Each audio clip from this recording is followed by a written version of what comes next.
Oh, thank you. Good evening, everybody. As you can see, I have a full house tonight. I wanted to make sure that everybody was good on the stage. So I wanted to be sure you guys can hear. We are going to do the weight we carry tonight. So make sure you let everybody know we're live here at the Greater Augusta Black Chamber of Commerce. I'm Ronnie West, president, co-founder. This is the last day of Men in Business Month. So every June we celebrate our man in business, our man leaders, our community leaders, and so forth. But we want to have a mental health conversation tonight. And so this is going to be led by Natalie Bryant, who is our Health and Human Services Director. I'm not going to stay before you guys long. I'm actually going to just turn it over to her and let you guys have a great conversation this night. Thank you for everybody that's joining in on this conversation. And thank you guys for joining us tonight. And Natalie, I'll turn it over to you. Thank you. Hey, everybody. Thank you for joining us tonight. I want to thank all of the gentlemen that are here with me tonight. If we are starting from the top, from where I see it going down, we have Sean Edwards of Augusta Land Bank. We have Mr. Clifton Williams he is with the Department of Health. Dr. Reginald Cunningham. He is with Counseling Solutions, and Mr. Willis Walker. We also have Mr. Reggie Kofer tonight, and he is Pastor Reggie Kofer from Tremont. And we are thankful for all of the gentlemen that are here with us on this evening. So I wanted to introduce you guys to these wonderful men that took time out to have a conversation with us about mental health in our community. So if you guys would honor me with a few minutes to read some of the bios, and I want to start off with Mr. Reginald Kofer, who is a native of Augusta, born, of course, to Mrs. Cheryl Kofer and late father, Mr. Reginald Kofer. He is the younger brother to Miss Shanita Kofer. Reverend Kofer is a family man who is highly favored with a beautiful wife, Miss Kalora Kofer. They are proud parents to two sons, Reggie and Royce. Reverend Kofer matriculated through the public school systems of Richmond County. He furthered his education at Georgia Southern University and graduated in May 2009. He is currently employed at Senator Ossoff's office. Reverend Colford was licensed and ordained to preach the gospel at Carpentersville Baptist Church, his home church. One of Reverend Colford's favorite scriptures is Matthew 6:33. But seek ye first the kingdom of God and his righteousness, and all things shall be added unto you. His favorite quote is Happy wife, happy life. Thank you, Mr. Reggie, for coming with us. We have also Mr. Edwards. Sean Edwards is an author, community development executive, and advocate for whose work focuses on strengthening Black communities through housing, economic opportunity, and neighborhood revitalization. As executive director of the Augusta Land Bank Authority. He works at the intersection of community investment, generational wealth, and the social conditions that shape individual and family well being. Through his book, Rap Estate, Hip hop's influence on housing, community, and neighborhood development, and his years of work with the underserved communities, Sean has become a thoughtful voice on how environment, identity, opportunity, and cultural influences the lives of Black men. He brings to this conversation a perspective rooted in both professional experience and a commitment to helping communities create the conditions where Black men and families can thrive. Thank you, Mr. Sean Edwards. Mr. Willis J. Walker III is a healthcare professional, graduate, scholar, and community leader with a passion for improving health outcomes, developing future leaders, and serving others through faith and education. He currently serves as a provider engagement account manager with Centene's Peach State Health Plan, where he partners with healthcare providers to improve quality of performance, risk adjustment, value based care initiatives, and access to care for Medicaid members through Georgia. His experience spans regulatory compliance, healthcare operations, quality improvement, provider relations, and public health with previous roles at Augusta University, Doctors Hospital of Augusta, and Savannah Riverside. Thank you, Mr. Willis, for being here on tonight. Our Dr. Reginald Cunningham. Dr. Cunningham stands at the foremost forefront of the counseling arena. He has spent 20 years dedicated to changing the lives of adolescent young men and adults suffering from an array of mental and emotional health and life challenges, and has become sought after therapist in couples and marriage counseling. He's currently making his mark bringing attention to the importance of mental health in the Black community, helping to reduce the stigma that keep us avoiding seeking proper help, particularly among Black men.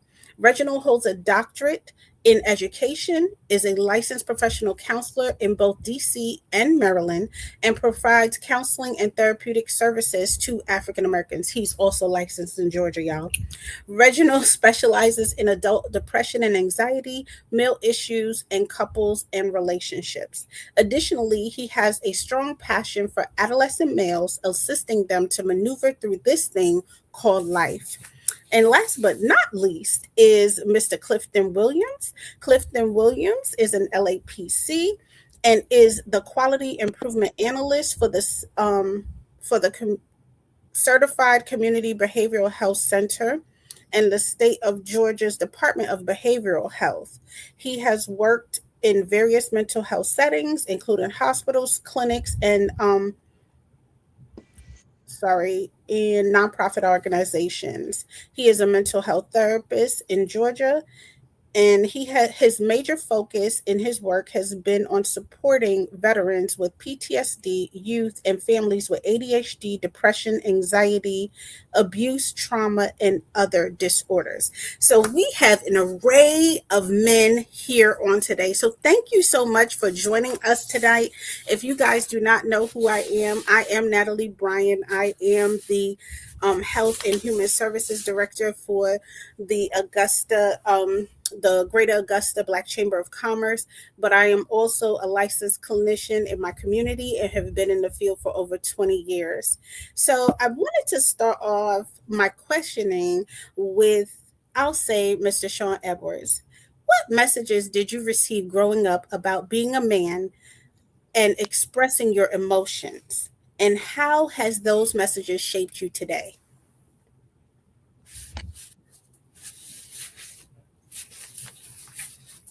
I'm sorry, I don't know where Mr. Edwards went. I Okay, had here to we go. go out and rejoin. I lost Okay, volume. Yes, okay, ma'am. no problem. So the question was, what messages did you receive growing up about being a man and expressing your emotions, and how have those messages shaped you today? Hmm. Yeah. So messages from mom and dad were different.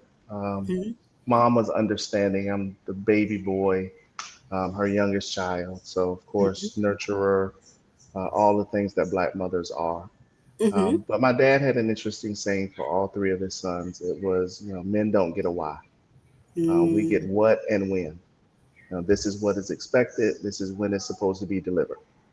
And got so when things didn't sit well or were difficult, you suppress that to push through.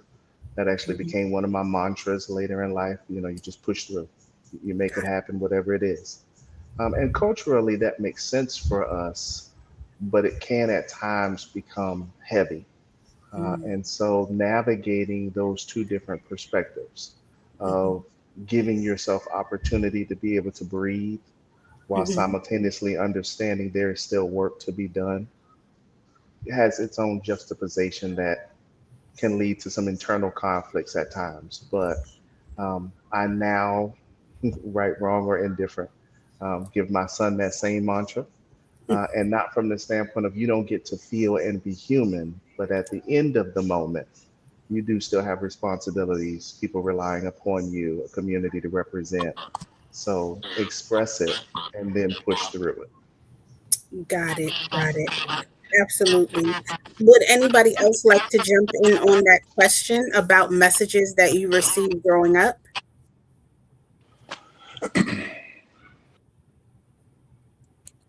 All right. If nobody else will, I jump in there.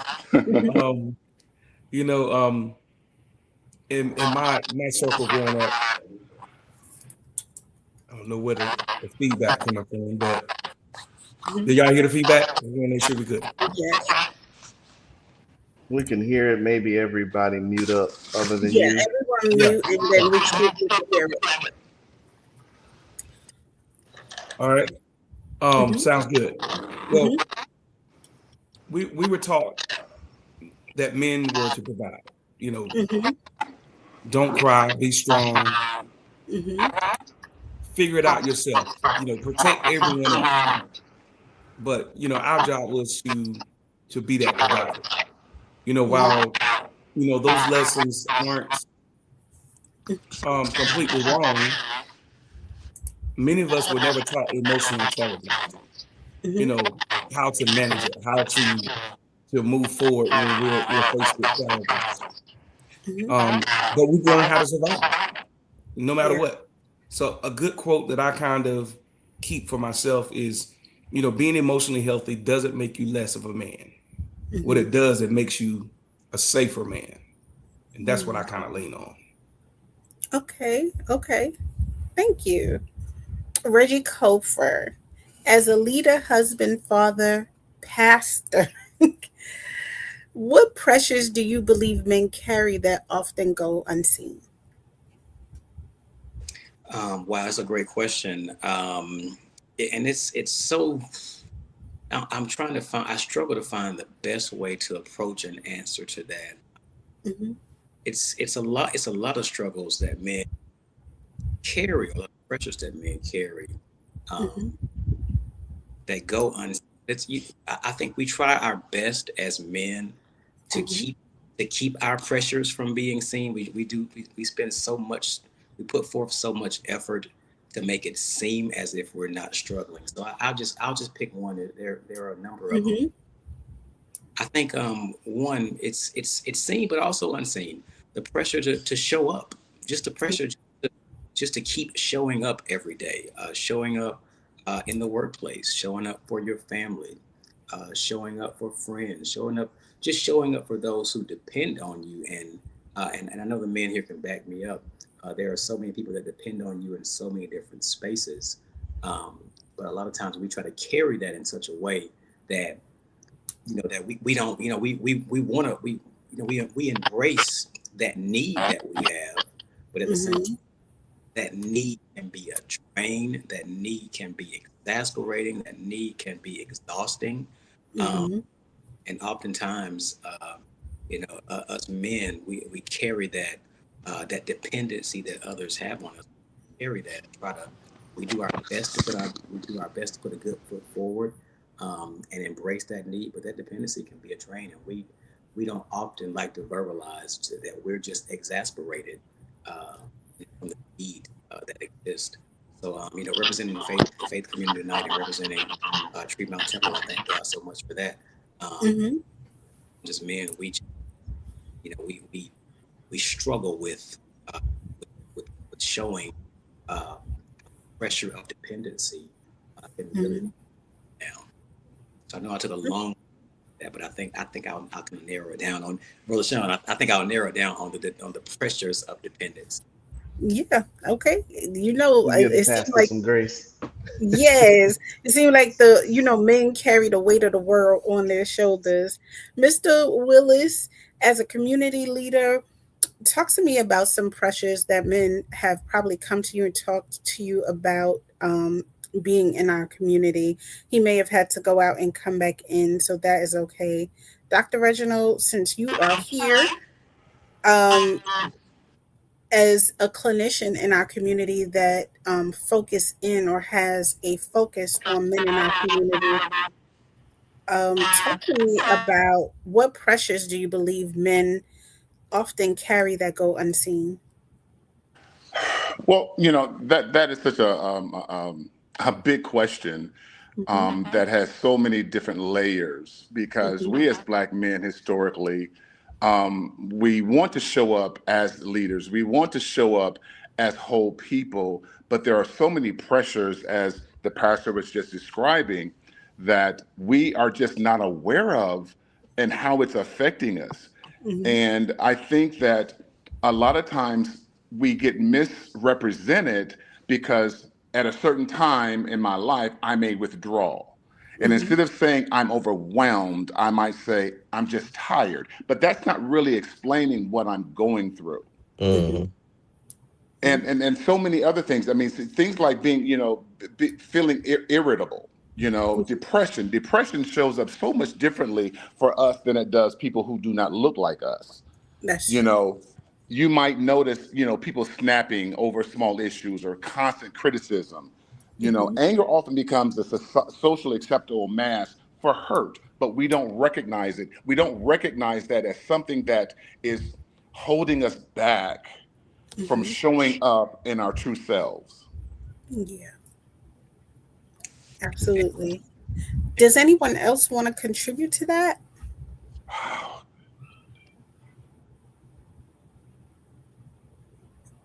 Mr. Willis, can you contribute to that? I think he hit Yeah, it on the no, head. I mean, you think he got it. Okay. yeah, Dr. Cunningham, he hit it on the head on a lot of things. Like, um, with my men's mental health roundtable, I talked to him a lot about being um going to drugs and going to drinking as a source of an outlet, and that's not solving your problem mostly when you're doing all that. Mhm. Um, and it's hard for us as black men who are prideful. I mean, it goes like, I think you talked about this back in the slave days, Mhm. our pride. So, us being able to stand up as, as men, not showing any type of weakness, you know we just try to make sure we can just get through whatever we're going through without asking for help, and it'll be resolved sooner or later. That's how we usually, I think that's how men do. Sooner or later, it just be resolved if I just get through it. If you just get through it, push through Mhm. it, push through Right. it, push through it. Why do you guys, and anyone can jump in and answer this, but why do you believe so many Black men hesitate to seek professional mental health or support? I think that that's something that we just, it's a stigma within our culture. That's something that we just don't do. I've had several friends that I've said, "Hey, man, I felt like it was a running joke when I went into counseling, but when they started going counseling, it was like, wait a minute, hold on, man. That's something that I feel like that really helped me out. Especially I'm telling you, like, and I just don't keep want to referring back to the roundtable we had with you. Mhm. A lot of guys showed up They did. and spoke about how hard it was for them to come and just to be able to have this as an outlet to be able to talk about their innermost feelings and letting down that guard to be able to talk about themselves or to express themselves in that way. And it's like I said, it goes back to the pride part. We have to swallow our pride and focus on our mental health, because if we don't, those things lead to the grave quickly, because those things are not resolved. Not resolved and show up in your body physically. A lot of times where you see us struggling with hypertension and diabetes and heart conditions and things of that nature is because sometimes we suppress big feelings and emotions, and we don't feel that we have the capability to allow those feelings and emotions to um, kind of be expressed. So I wanted to ask, in your experience, what are some warning signs that you guys may see where a man may be struggling emotionally, even if he never says a word or he constantly says, "I'm okay"? I can jump in on that one. Okay. Um, we're talking about that angry dude, the angry Hmm. brother. Hmm. Every time you talk to him, it seems like it's always something going on. Yes. The brother who's always withdrawn, possibly. Hmm. We trying to hang out, and even if we're at work and we're having a little men's group, they stay to themselves. Men Hmm. who overwork, they're overworking. They never take time for themselves to do anything to enjoy their family. Men who drink a lot, isolation. These are all, symptoms of depression that usually don't even come out as sadness. Yeah. Like, we think we see most people being depressed, we see them as being sad, but for men, it shows up differently. It usually shows up as that anger, and Mhm. I like to call it, our invisible burdens. Yeah. We're carrying them, but a lot of times we don't let nobody see them. They're invisible, because we have to be the provider. We've got to be the performer. We got to protect. We got to produce. We can never appear weak, because if we're weak, we never move forward. We never get an opportunity to even get a chance to speak, Yeah. because we're seen as weak. He's not strong enough for this.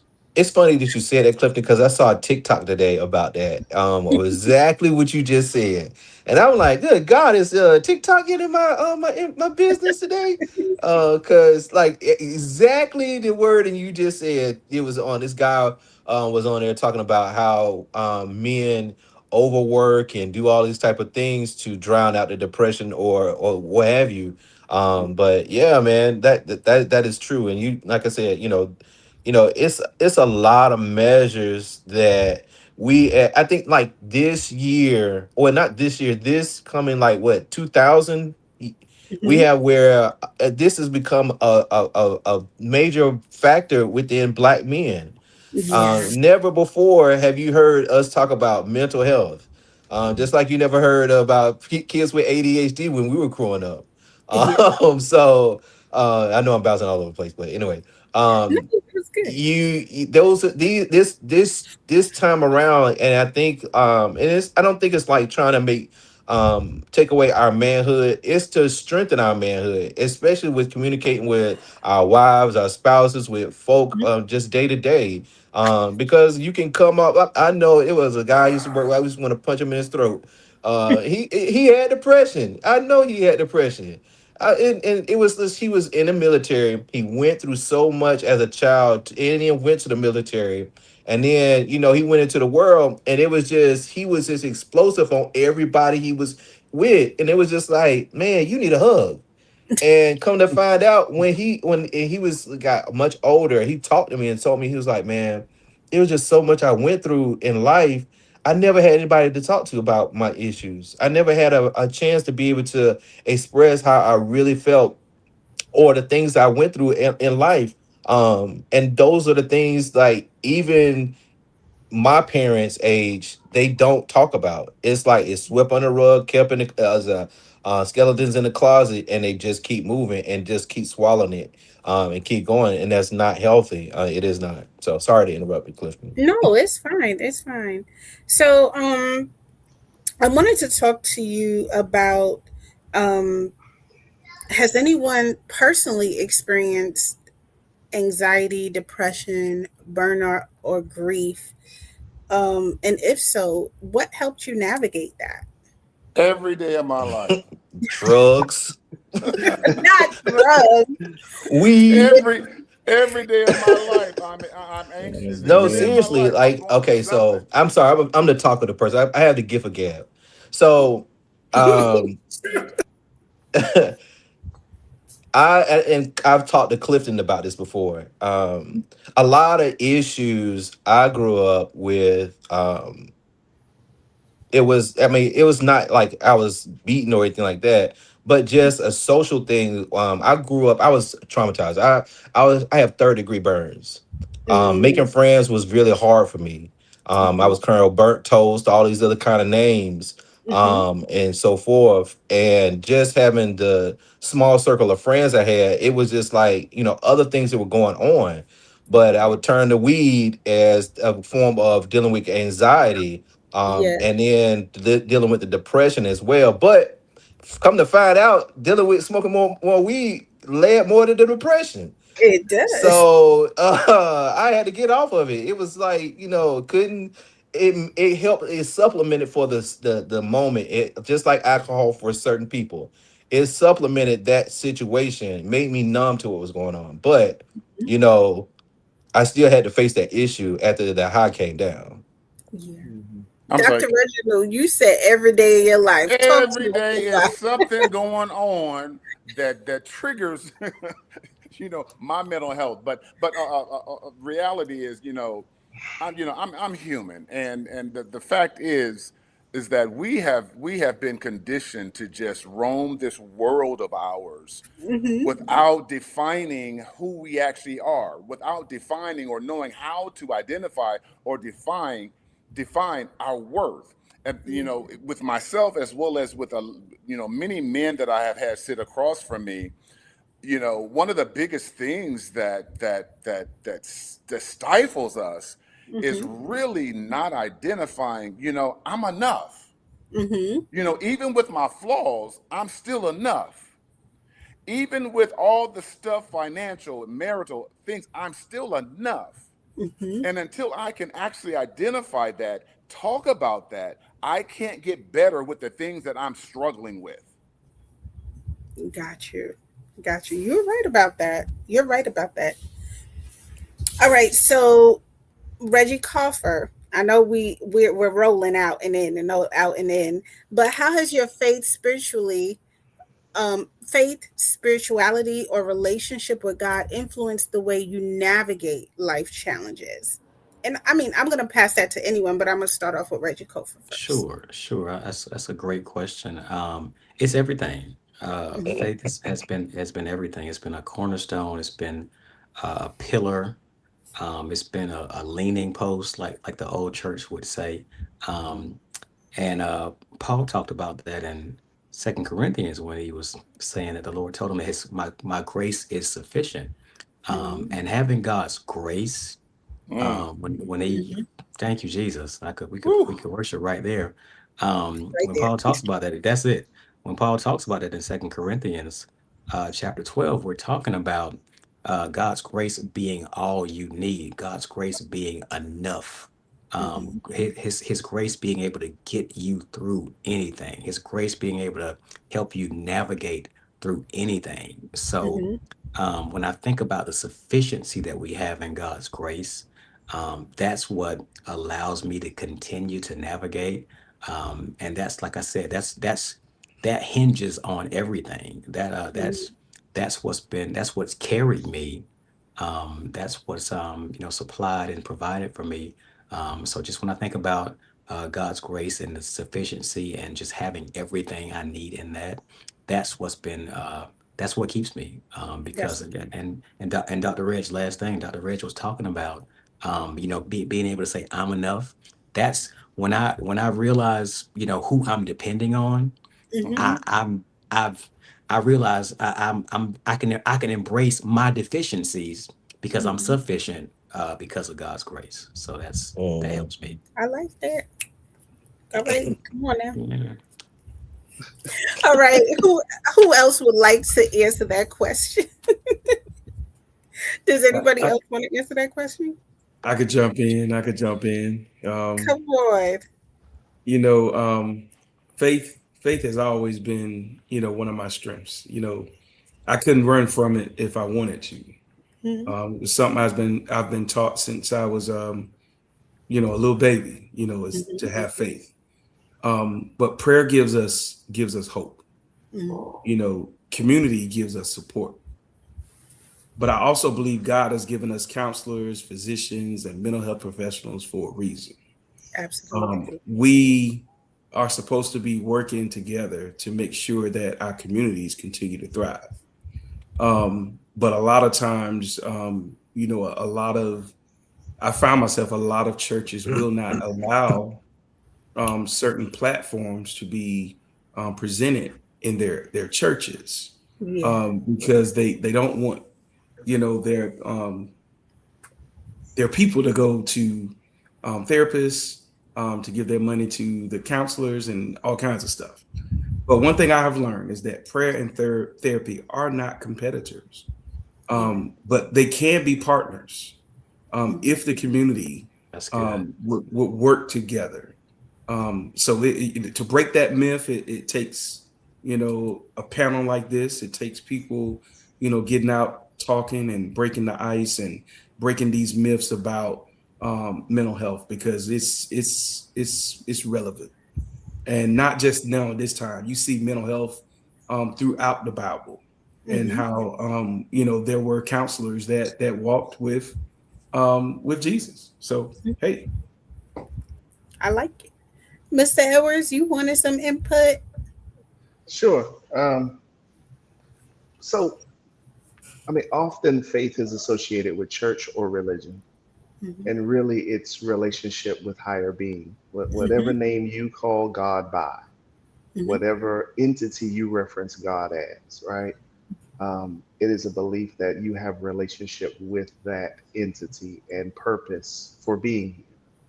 And so when we talk to men in our community and the definition of faith comes with association with denomination, pastor, practice, it can be a deterrent. And so then utilizing faith to get through real world issues then isn't sufficient, as Pastor Kofer mentioned.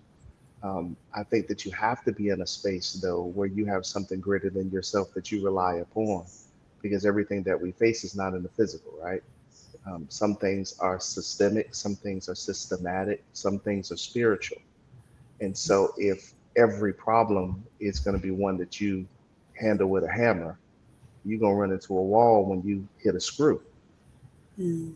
And there's an opportunity for us in that to be able to help young black men and maybe my age and older, being a Gen Xer, to better understand how, as Brother Williams stated, we can align professional services prescribed by the right people, because everybody ain't a trained counselor. Like, I know you talk to Say your that louder. siblings about everybody got some advice, but everybody advice ain't professional advice. Um, but align that with the belief systems that men in our community hold.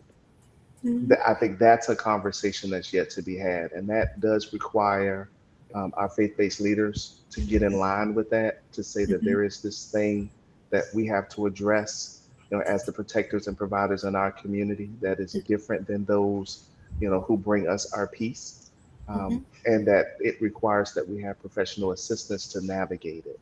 Mhm. So, no, I've had to lean very heavily on a renewed faith that God has all things in His hand, and I'm part of it. But Absolutely. everybody ain't there. That's true. Yes, sir. That's a true state. Listen, I thank God for the Reverend Richard B. Peoples, who allows me to stand up plenty of times to talk about mental health in our church. I mean, I get the phone call. He lets me stand up. He said, listen, when it moves from out of what I am supposed to do, I'm calling the professionals. And he has no problem with calling the professionals. He has several counselors in the church, and he'll be Yeah. like, hey, y'all, that's not what I'm graced to do. We have professionals that are graced to do it. And he says, we'll help you get to those professionals. I've spoken at Tabernacle for the last three to 5 years at their mental health table talk. So there are um pastors in our community that are embracing conversations that are tough and helping people to learn how to balance spirituality versus medical necessity and intervention. Mhm. And intervention. Yes, sir, Dr. Cunningham. I agree wholeheartedly because I had to be in at Sunday school at 9:30 as a little boy, or if I didn't go to Sunday school, uh, Sunday activities was canceled. Yes. But over the years, I think that especially when we engage spirituality, religion into counseling, we have to be very, very careful how Mm-hmm. we introduce that, because there are so many people who already put up roadblocks because Mm-hmm. of the stigma that even church or religion has caused harm to our community. Yes. And a lot of times we have to really just be careful and meet that person where they are, at the Whether. same time live the life that we want them to exemplify. We want to exemplify what God is giving us, but we also need to walk that walk so that that Mhm. is attractive to people who may not necessarily be engaged in religion or spirituality. That's true. That's true. There is a balance. There is space and room. Okay, Absolutely. so let's talk about How do you guys personally recognize when everyday stress has become more and your own mental health and emotional well-being is being impacted? I'm blessed to Isolate. have a wife, and she'll just say, "Are you okay?" And most of the times I'm not, and it's like, "Yeah, I'm straight." She's like, "No, you're not." So, I have a bird that sound the alarm when I'm starting to go over the edge. But no, Dr. Cunningham, you were getting ready to say. I was just saying, I'm guilty of isolating. Yeah. I get very, Mhm. very quiet, and I get to myself. And a lot of times, even though I'm to myself, I'm also in prayer. But Yeah. do I'm people understand that, also, Dr. Cunningham? Do I'm people sorry, understand that? Do people understand that? they don't because they They want to. don't. No, they really don't understand. Just because I'm quiet doesn't mean that I'm not being productive for myself Right, on the inside. And that's what I'm trying to heal. And right. Mhm. sometimes I need to separate from the noise Mhm. around me, the friends, the communities around me, Yeah. and get in touch with what aligns me with what gets me through. Mhm. Hmm.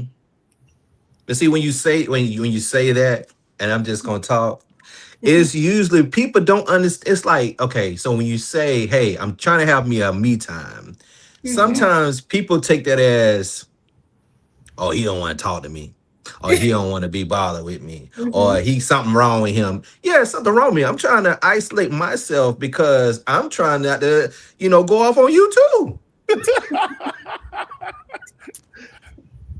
It's like I'm trying to Yeah. So, protect my peace. I'm trying to right, I'm protect trying to protect my peace, And and it's protect your like, health. right, and it's protect you from me. and protect you. I was gonna say Yeah, that. Protect you. right. Like people, and it's like, and I'm a cult. We are in a culture now that everyone is about self and about me, me, me, me. But and I stated this before: iron sharpens iron. If you see me struggling or you see something going on with me, help me out. Yeah. And it's like a lot of people don't understand it. And like, yeah, like you, Dr. Cunningham, I do that as well. I isolate myself so I can get myself together. And then I'll come back to you maybe a couple weeks, a couple months, maybe. But I'm just saying that we all have to have that time for, separation from everything. And some people can't take that. And I also think that those people need help too, because either they're trying to um escape from something they're going through. Mhm. But we everyone has to have their me time, and people just don't understand Absolutely. that. A lot of people misinterpret that as being selfish. Yes. True. But you know what? That's okay because what I get across, and what I have coined in a lot of therapy sessions with men, there is what I consider a productive selfishness, and that's when I'm trying to take care of me so that I'm better equipped to be better around you. So let Right. me do what I got to do in the meantime. I'm gonna come back around because that's just my nature. Right. Yeah, I, yeah. I, I think That's the good. yeah, I don't know if I cut Yeah. anybody off. No, no, Okay. no. Go ahead. I think the problem is that I see with most people, and especially men, is that we need that break. We take that break. But we don't let nobody know that we break it. That's And true. that's when the problem comes in. Because especially if you're in a relationship with somebody and you ghost them, or you're not talking to them, or you go to your room and for weeks and you're not talking, your wife is longing for some kind of interaction with you, but you're not telling her what's going on. Um, I have talked to couples where they have arguments and the husband get mad and he just run out the door and he leave. He don't tell her where he going. He don't tell her when he coming back. And there's one thing with the brain is that if you don't give the brain a time limit, it keeps running. It doesn't Mm. slow down. But So that way, there's a reason behind that.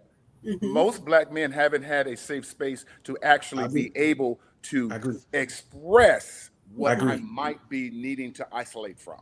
I agree. Therefore, Hmm. we assimilate any type of conflict with isolation Hmm. I agree. because if you're going to use that If you're going to use what I'm expressing to you against me over time and time again, then I'm Oh going to Lord, learn. yes. I'm going to learn how not to really emote with you. That's right. That's true.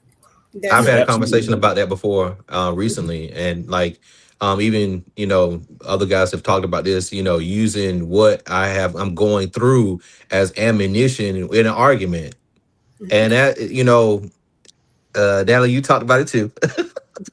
So um, it is hard. It's hard to be able to have a spouse and they use that as I remember like in the old times they used to have that the bullets on their clip on their side, and it's like every time you come in, hey baby, she's like pow, Yeah. with one of them bullets and she collected around her waist. And as ammunition to use against you in an argument, it's just like, who do I go to? And I talked to my barber about this. I was like, do you notice? And Natalie, please don't steal my new idea. I'm gonna do my I'm next one's not. gonna be I'm called. not. It's gonna be called Barbershop Talk. Listen, I do you know there's already a show, Barbershop Talk here. I know, but it's not one local. Anyway, local. as me Chosen and we do go. Chosen Church, they do one. Oh, okay. Sure. Yeah, John they Milton. All do right. one. Okay. But we also, as men, we go to the barbershop and talk. We do. We do. And women go to the salon and talk. So, that's my piece. I'm sorry to interrupt. No, it was great. It was great. I like that you guys are talking. So, with you guys being leader in the communities, fathers, uncles, mentors, what do young Black boys and young Black men need to hear today that you wish someone had told you growing up? Man, I gave a speech on that Sunday. You know what? To hear the words from another Black man, 3 words: Mhm. I love you, Yes, or, sir. Good or one. I believe in you, Yep. or you can do it, Yeah. or there's nothing stopping you but you. Mhm. Those are the words that I wish I had heard. Even though I had a 2-parent household, those words were not. It wasn't given to me from my father. My father today has only told me he loved me one time, but I know he does. But I Yes. need to hear that. Mhm. I need that demonstration. Mhm. That says it is okay. I remember I took when my I think my son was probably 2 years old, and I went home to my hometown in Ohio, and took him over, one of my favorite cousins' house, and I had him between my legs, and I was hugging him, and my cousin said, Man, don't be doing that to that boy. You gonna make him out of man, please. I'm gonna show my son that I love him, and there's nothing wrong. There's nothing gay. There's nothing anything around that other than nurturing him to be the same person. Absolutely. Absolutely. You gotta feed that plant.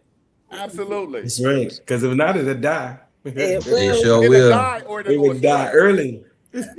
die, go astray, or learn from a different way that you would Exactly. rather them That's not exactly learn. what I So, mean. just some Mhm. things. Mr. Edwards, want to pipe in, or Mr. Reggie Kofer? What you got, Pastor? I'm gonna briefly touch on what Dr. Reg was saying. I Okay. like that. I think that's so important. We have to get away from shaming outward expressions of affection. Like just like he said, he's embracing his son, showing that love, showing that affection, and getting rebuked for it. And we've got to stop rebuking outward expressions of affection. So I think if we celebrate that and embrace that more so than rebuke it, I think we'll be better for it. I like it. Mr. Edwards, you piping in or no? No, I can't. I mean, I don't know, man. I had the benefit of having a father that had no issue whatsoever with letting all of his kids know how much he loved them, cared for them. Like he was very vocal It's a about blessing. that. He demonstrated it every day, but was very vocal about it. And so I have that level of balance when it comes to my own children and those connected to me. When it comes to kids in our community, I would dare say that young men really know that or need to know that they can survive it. You know, there are some things that for some of the youth that I touch through some various groups where I advise, there are things that as they diagnose it, like it seems something like it's insurmountable and it can break them. And it's just like, man, you come from a different stock. Not that you don't get to feel the full range of emotions that go along with whatever trauma, but you're built different because of who we are as a people. And I guess if I had to give it a tagline, you know, they always say, what doesn't kill you makes you stronger. And I would dare say, what doesn't kill you will try again. Mhm. Like be prepared, bro, for Yep. what's coming. That's right. And it's in you. It's in you, but you gotta believe that it's in you, because that snake got another egg. You know what I'm saying? That rat got another tooth. Like you can survive it, but you have to have some belief in yourself. And then we can shower the affection on top to say, and I also believe in you, and I also care about that goal, or and I also want to ensure that that happens with the level of support. But I would want them to know that they can do it. Mhm. Absolutely. Okay, so couple more questions because I want to keep you guys on night, but I love hearing the men talk about their feelings, emotions, experiences, and how they help one another.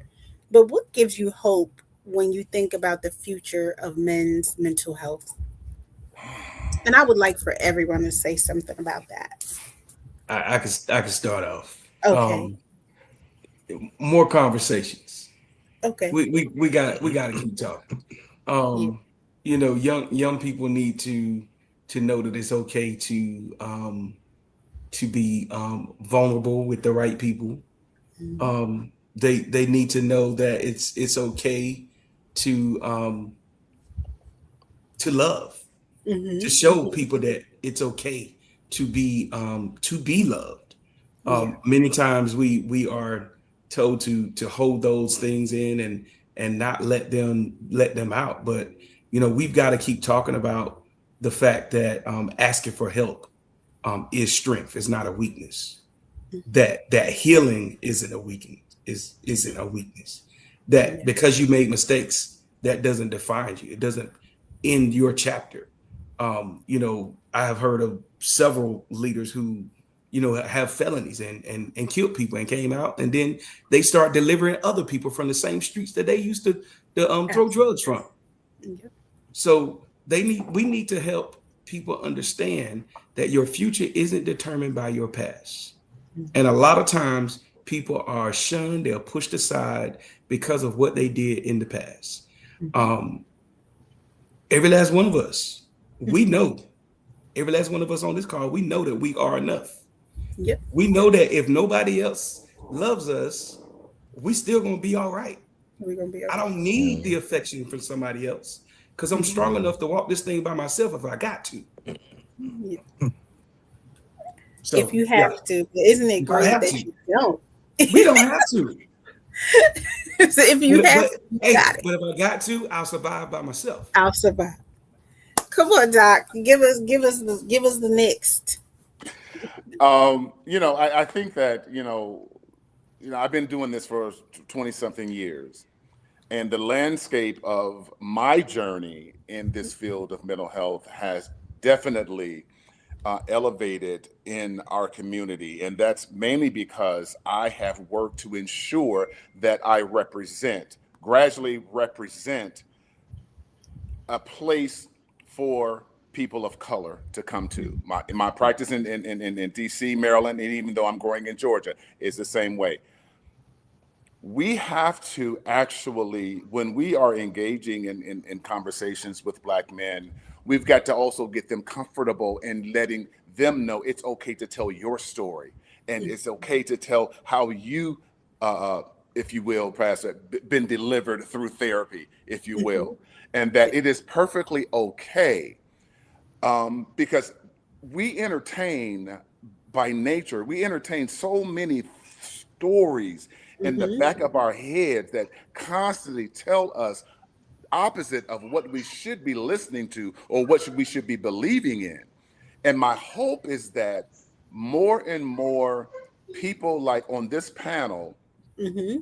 will continue to do the work, continue to be an advocate, continue to be that voice for Mm-hmm. Black men to let them know that no matter what's going on in your life, Mm-hmm.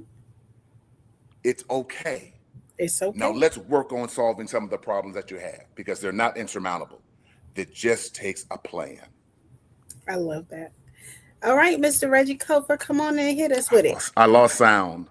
Oh no. Come on, Mr. Reggie. Well, okay. I'm here, and I thank God for what all these men have said. And I'll just echo sentiment, but I will Mm-hmm. say what I'm heartened and what I'm hopeful about Mm-hmm. is that I feel like maybe it's the prevalence of social media, maybe it's the prevalence of technology, but I feel like these conversations are being had more. Mm-hmm. I feel like, yeah, I feel Dr. Reg, I feel like these discussions are taking place, or these discussions are becoming more prevalent. Mm-hmm. And I think that's the only antidote, if you will, Mm-hmm. is to keep having a conversation, is consistent communication. Mm-hmm. Um, I'm hopeful. Like I said, maybe it's just the presence of social media and technology, but I really do truly feel that these conversations are happening more consistently. And I think if they just continue to happen, people will continue to hear that it's okay to be vulnerable. It's Mm-hmm. okay to say it's okay to say I don't know. It's Mm-hmm. okay to say I'm tired, and like Dr. Reg mentioned earlier, I'm tired can mean a lot of things, and it's okay to explain what you mean when you say I'm tired, because I can't keep up with in this realm of life. So Mm-hmm. we've got to continue to foster an environment where we can be our true selves, and we can be honest and authentic, and not be shamed for it. And like I said, just to kind of put a bow on it again, having consistent conversations, having consistent, authentic conversations, I think is just going to really, really make us better once again. Absolutely. Mr. Sean Edward. Yes, ma'am.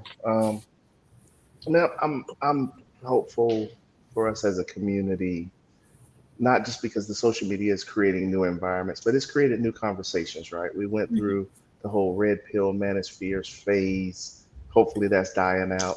Brothers were saying they didn't need women in their lives, and it's like, no, brother, you do.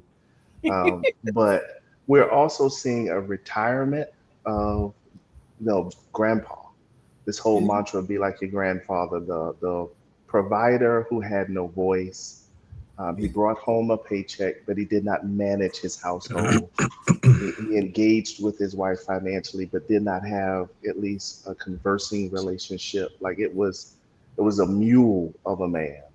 Mm-hmm. And now you get to be a whole person. Mm-hmm. So as the discussions take place and generations are a part of it, we're seeing a new image of what a Black man is.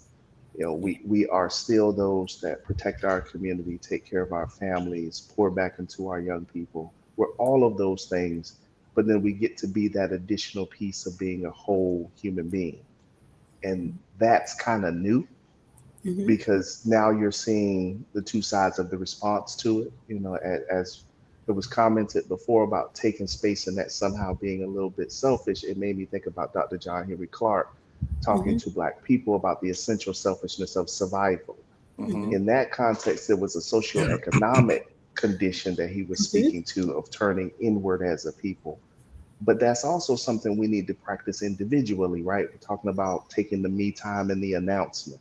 We Mm-hmm. don't get to put it on the calendar that we going to get 2 hours to ourselves to get a manicure or a pedicure. We Mm-hmm. get the 37 minutes after the basketball game went off, and Mm-hmm. then you got to go to bed. Yeah. But you're seeing that stretch where it's like, I'm not just going to take the 37 minutes after the game before I pass out. I'm going to take the fourth quarter and I'm going to go enjoy a cigar on the porch to watch that fourth quarter. Or I'm going to take the second half and I'm going to go catch my boy at the sports bar and then come back.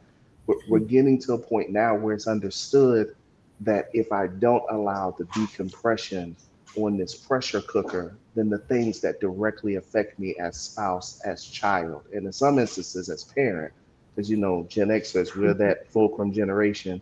we taking care of boomers and raising millennials, and in my case, Gen Zs and alphas. We have a lot. Yeah. So everybody's got to have their moment. And I'm seeing an era now where that is understood, it's respected, it's expected. Because I need you to show up ready. I need you to show up engaged. And so decompress, because at 8 o'clock when we do the budget, I need you to be all in on the budget. Ready. So Yeah. don't come home till 7:59.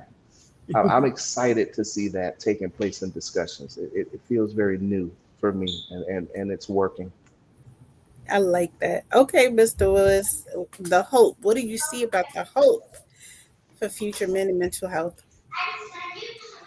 I hope that we have more mentors.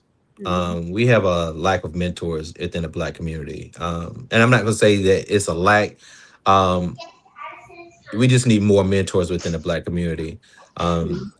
To show a positive thing rather than just I'm a drug dealer, I'm a basketball star. I had one of the guys at church.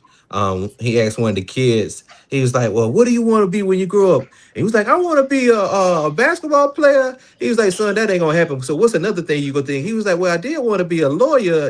And the other boy said, I want to work in construction. He was like, "Hey, you're good. Hey, who's your mentor?" He was like, "My daddy." And I was like, that's what we're lacking.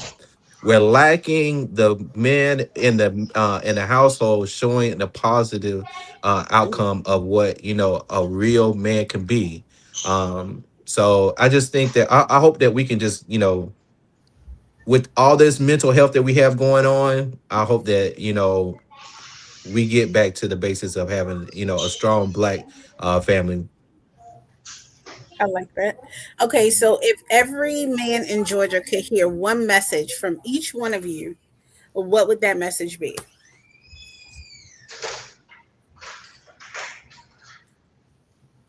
This is a message that I tell most of. Your sound out, Dr. Cunningham. I'm sorry. Oh, I Your can hear sounds you. out. Oh, I'm Can sorry. you hear me? Yep, I can hear you. I think one of Okay. the biggest messages that I give adolescents and young adult males who I see, and sometimes I have to get the same message to adult males, is that you can do and be anything your heart desires, with one caveat. You got to be willing to do the work. Yeah, absolutely. Absolutely. Now I lost my audio. Oh no, I can hear you. I can hear you. I can hear How him too. about you? How about you, Mr. Reggie Kofer? Okay. Yeah, I'll be brief on this one. I'd say to go back, we've heard this word has kind of been trending on this conversation. Vulnerability. It's okay. It's okay to be vulnerable. I'll reference this very briefly, very quickly. 2 Corinthians chapter 12, once again, when Paul talked about the strength that can be found in weakness. He said, "When I'm weak, I'm strong." It takes a special type of strength to be able to emphasize or display or not be ashamed of your weaknesses. So Yeah. it's okay to be vulnerable. Okay. I love that. Can I say one more Go thing? ahead. Yeah. Come on in. I think a lot of times, young people in general, they are forced to show up as being perfect. But there is a gift in imperfection that takes some time to learn, but is so valuable in coming to be your true self. Then that's blocking out all of the other things that may be stopping you from being your authentic self. But perfection is not attainable, but it's okay to strive for it. Yeah.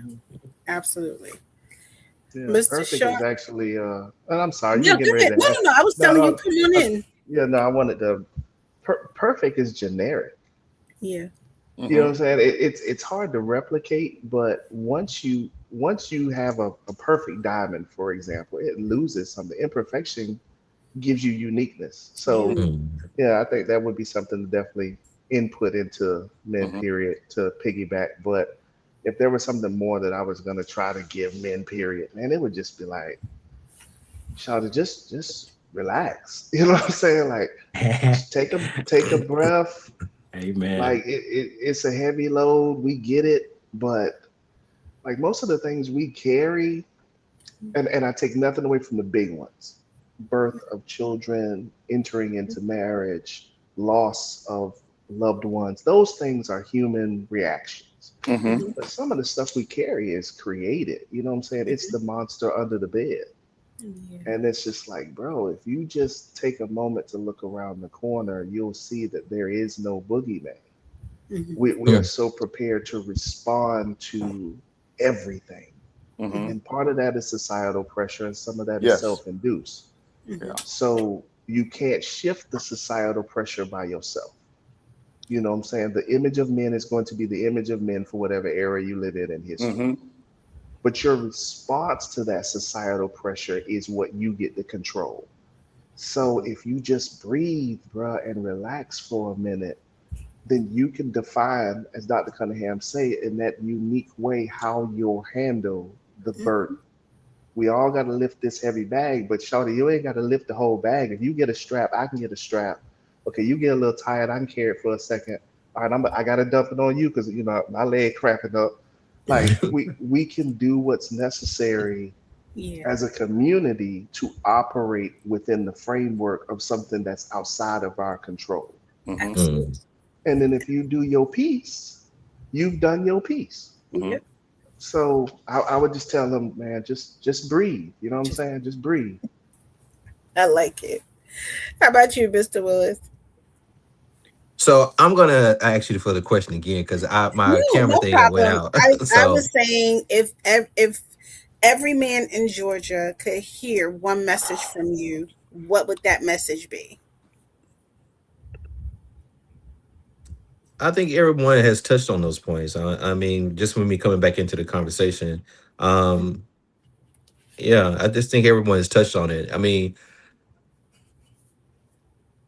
I think things will get better as long as you work on yourself. Okay. Each day, you should work on yourself to improve one thing that you feel that is imperfection. Because if you don't keep trying to work on yourself, you never will grow. Yeah. So that's what I'm going to say on that part. Okay. I like that. Gentlemen, I appreciate all of you guys coming out, fighting with me through the technical issues. You guys were persistent. I thank God for y'all. I called you guys at the midnight hour, and you guys didn't find it robbery to come and stand in the gap with me, talk about men and mental health, and just have a conversation. And I think we should have more conversations where we get to hear how the men feel, how the men work through, how the men, cope and deal overall. I appreciate every single one of you. I appreciate your prayers, your phone calls. I appreciate you guys just standing in the gap for others. Both Dr. Reggie and Mr. Clifton are professional counselors. This is what they do all day, every day. Actually, Mr. Cliff had to leave because he had a client, but this is what they do. And I wanted them to be on because I wanted people to see that there are Black male clinicians out there and available. So even if you don't feel comfortable to speak with a woman, if you want someone who you feel can help identify with you, there are clinicians out there that look like you. There are clinicians out there that specialize in talking to our Black men. And so I wanted that to be represented on this call. I had another gentleman, but he had an immediate loss, but I wanted people to see that there's a resource out here, that you don't have to stand alone, that there are men here who will help you. You guys are leaders. I chose you guys as leaders in the community through fraternity, through our government system. You guys stand in the gap, you mentor others, and you absolutely show up for the people in our community. And I just wanted to say thank you guys so much. Before you go, if you guys, like Dr. Cunningham has a practice, but if you guys want to share your information that people can reach out to you if they need you, Please do, Doc. I appreciate First and foremost, I am getting ready to launch my new podcast in a couple of weeks. That's called "If You Could Read My Mind," which is all about Black men. it. Okay. Black men conversations. I'm inviting different Black men to share on a topic that relates to many of the things that we discussed today. Okay. And Natalie, I'll send you the information so that you can get it out to these gentlemen as well. Yes. But my practice is called Counseling Solutions, based in the DMV, but I'm also licensed in Georgia. I'm building in Georgia. Not sure if you're going to get me, but if Natalie refers you to me, I'm going to take you on as my patient. So I'll leave that right there. Thank you so much. Guys, do you guys want to offer anything if anyone needs to reach out to you? I hand you the floor. And if you guys want to say your final notes of goodbye, I give the floor over to you. I'll just quickly exit. It's been a pleasure to have this conversation, hearing from these amazing brothers, these amazing men of God. Y'all were awesome. I'm just privileged to be on the same virtual space with you. If anybody wants to try to follow us, we're dangerously close to 500 followers on our Facebook page. Y'all please do follow us. We're it's Tremount Temple, TREMOUNT Temple on Facebook. It's a number of them. It's about three pages. Find the one that's got about 490 so followers. Help us get to 500. And just keep us in prayer in general. And once again, it's just been a blessing to be here. Thank you. Mr. Sean, you want to say anything? Yeah, I would just echo the sentiment. It's been a pleasure. Thank you for the opportunity to be a part of the conversation. Anything that moves our community forward, I'm always going to be there for it. So Always. If I can be any resource to anyone, Natalie knows how to reach me. Please feel free to reach out. That's not just real estate related. That is anything that I can offer. We need everything, and so we need everyone. Absolutely. Mr. Willis? Again, yes, thank you, Miss Natalie, for the invite. And I'm glad to meet everyone on this panel. And I just want to say to if anyone is listening out there, never be afraid to reach out for help, especially our Black men. Always never feel like it is a weakness to yourself to look for help, because that weakness can kill you. So make sure that you go out to get some help, talk to somebody.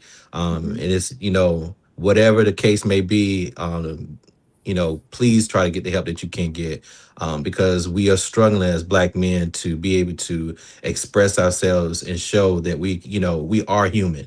So, again, to all the Black men on this panel, it's been a privilege to be on here. And Omega Psi Phi, Dr. Cunningham. Yo!